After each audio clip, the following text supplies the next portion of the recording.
Yo, what's good with y'all, man? So today we got like a little commentary vibe going on. I promise I'm gonna do some TV show kind of content, and I haven't done it.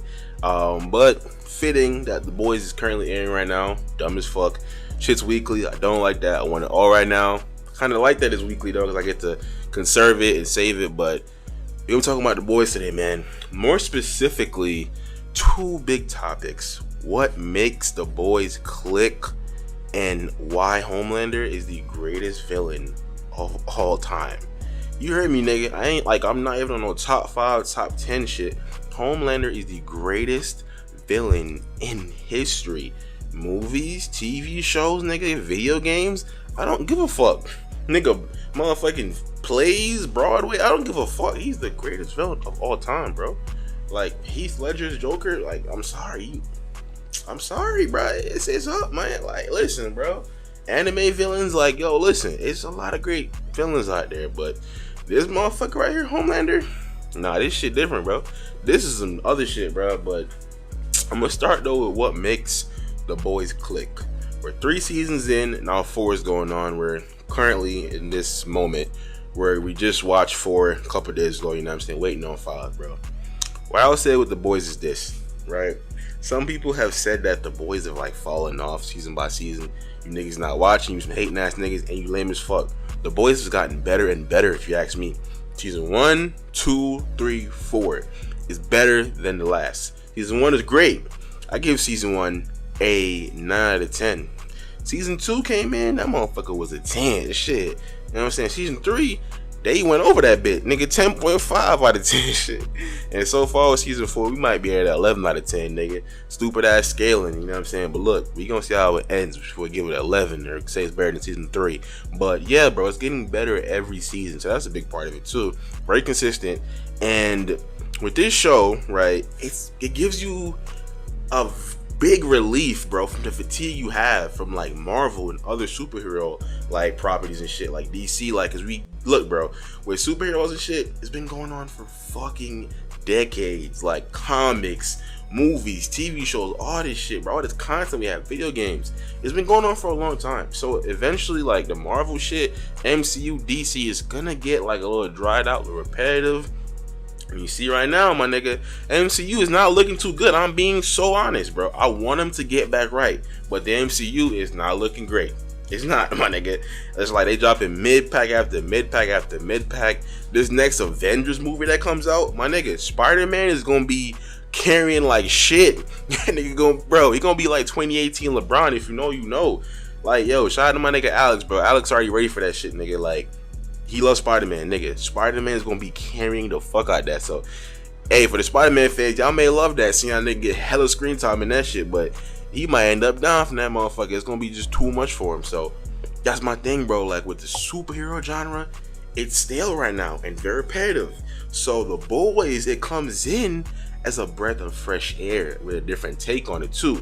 Not the same old hero shit. Heroes are good. They gonna save your ass. They gonna beat up the villains. They're not gonna kill nobody. Blah blah blah. No mention of collateral damage. None of this shit. A little bit, but not too much. But with The Boys, it's a realistic and much needed take on if superheroes was really in this motherfucker, bro. Like real life. If they was in this bitch, what they would be doing, the amount of power they hold, and how they would be moving around. Nigga, with The Boys, from the get-go, from the first scene, this nigga Huey is standing here, and this nigga A-Train just run through this motherfucker.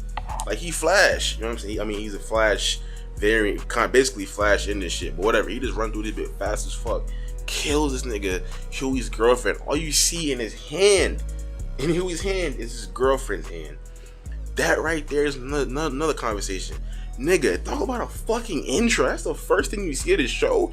That introduces the crazy gore factor, the fact that anything can happen at any time, and just how gruesome this show is. With how, also, nigga, with how the fucking superheroes don't care. Just don't give a fuck. So that first scene, it really showed you, bro, this show don't give a fuck, my nigga. And that collateral damage shit is real. You don't think Flash has done some shit like that before? Or realistically he would have if it was more realistic, you know what I'm saying? Like, all that shit you be seeing Avengers, right? All them niggas fighting and shit in New York. Avengers 1. You nigga, come on, bro. Somebody's car got fucked up. Somebody's probably in that car got crushed.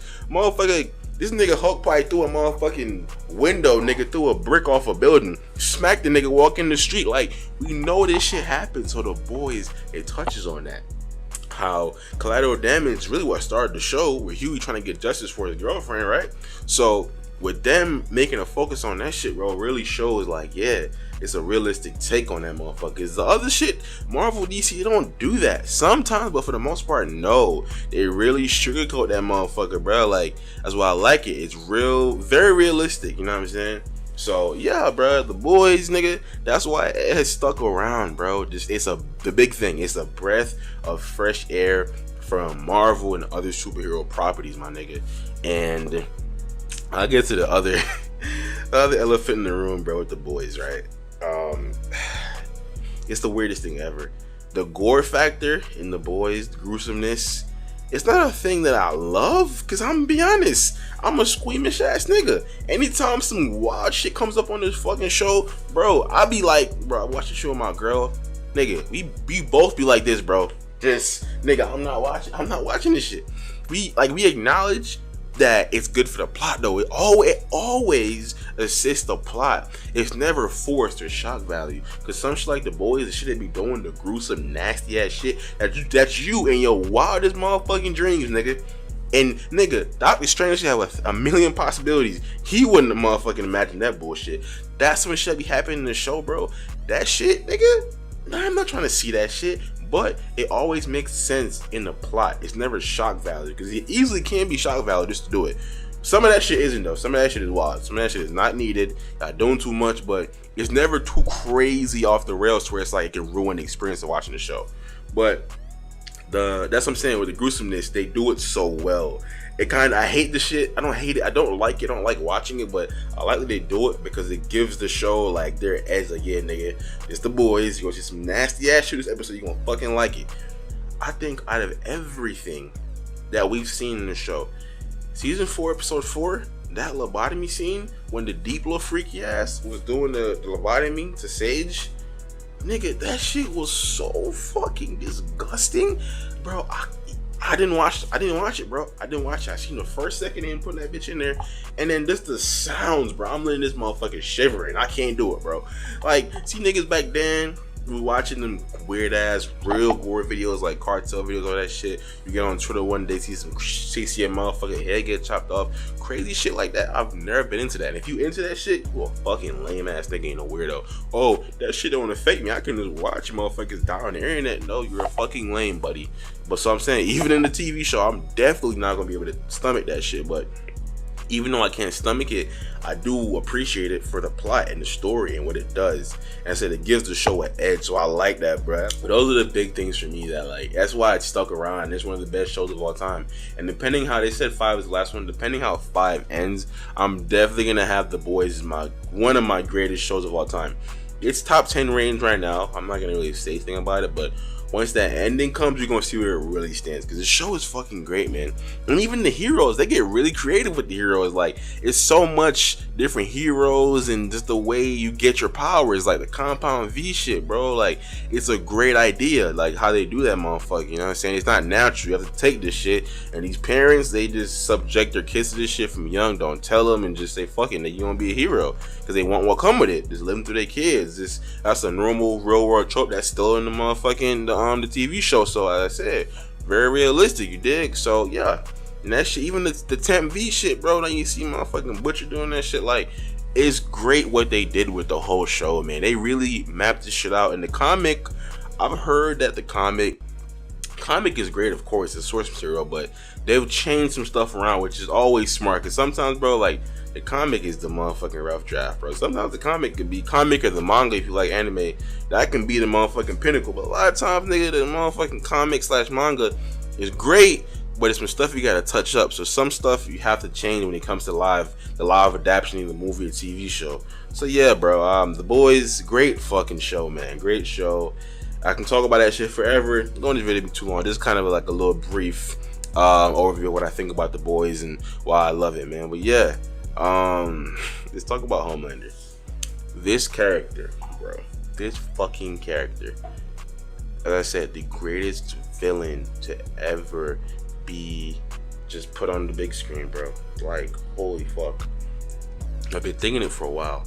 After season 4, episode 4, watching this man go in that room that they used to do experiments on him, you know what I'm saying? And like, cause that shit, look, man, like every great villain is gonna have a great backstory that's like, damn, my nigga, you a fucked up motherfucker, you are evil as shit, but I get why you doing what you're doing. I get it. What Homelander did to them people in season 4, episode 4, my nigga, you know what I'm saying? Killing all of them and putting bro in that damn oven shit, burning him, and then the whole thing, bro, and he forced bro to do you know what, you know what I'm saying? Play with his package, play with his private part, and then he, bro, was laughing and screaming and yelling, bro.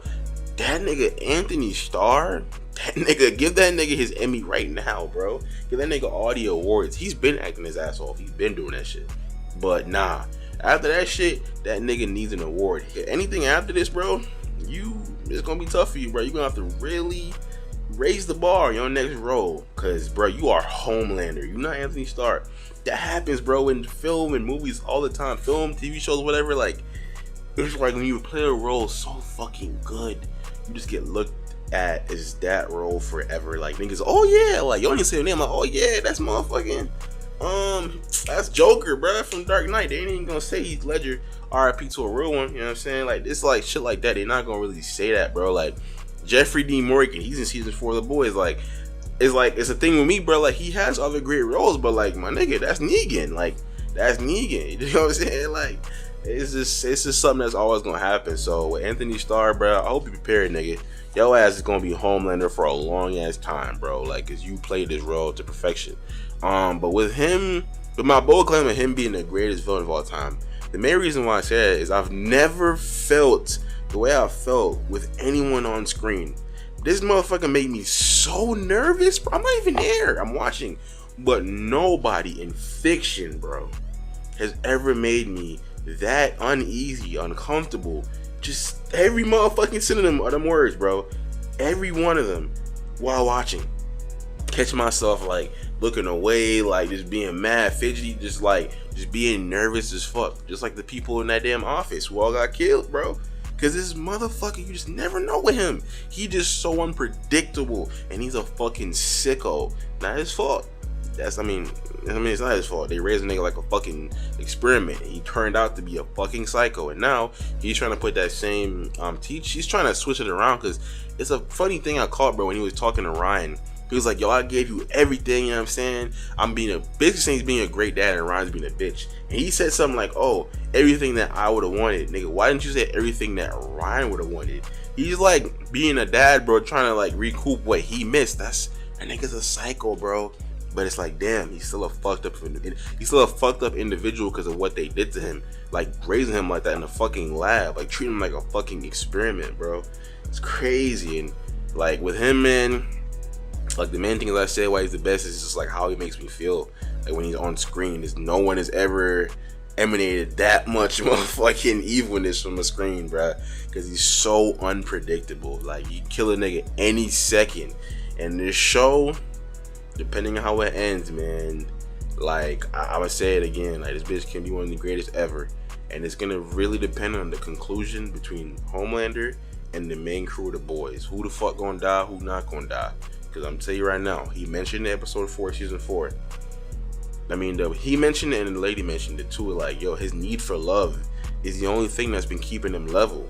Once that need for love is gone, and I think it's gone right now because you see him tweaking out. Like, it's been gone since like last season type shit. But the more he goes and goes, bro, like this nigga is gonna become a fucking monster. Because if the more he doesn't give a shit about getting respect and love from everybody, from the masses, all that shit, that's how they control him. That's the only way. Once he stops that shit completely, he's doing it now. Shit gonna get real crucial, my nigga. That's gonna get real crucial. You dig? But yeah, man, that's why I think The Boys is one of the best shows out right now. Why it's sticking in the fucking culture and in media, and why Homelander is the greatest villain of all time. Like, hands down. Damn, bro, I want another episode, man. That's what I'm saying. Like, I like that we get to conserve a bit, but it's like, nigga, I want to watch this shit right now, nigga. All the rest of the 4, bro. God damn. It's been your boy Capo, man. Y'all stay safe, have a go, and we out this bit. I got you right where I want you, little nigga. Go ahead, say cheese.